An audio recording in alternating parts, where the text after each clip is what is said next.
কেউ কাউকে ভালোবাসে, কিন্তু অপোজিট দিক থেকে ভালোবাসার থেকে টর্চার বা মেন্টালি একটা প্রবলেম, এগুলোই সামনে আসছে। মানে ধরো কেউ কাউকে ভালোবাসছে, বদলেতে সে কি পাচ্ছে? টর্চার পাচ্ছে, তার রাগটা পাচ্ছে, কিন্তু সে সবকিছুই চুপ করে সহ্য করে যাচ্ছে। আর এদিকে দেখা যাচ্ছে যে হয়তো মেয়েটা সব চুপ করে সহ্য করছে, ছেলেটা বাইরে গিয়ে অন্যান্য মেয়েদের সঙ্গে কথাও বলছে, কি সম্পর্কেও জড়িত হচ্ছে, মেয়েটা তাকে ছাড়তে পারছে না কারণ সে ভালোবাসে।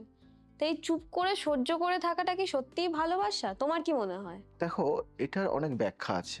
আমি ছোট করে একটা ব্যাখ্যা দিচ্ছি বা বলি, এটা ভালোবাসা না।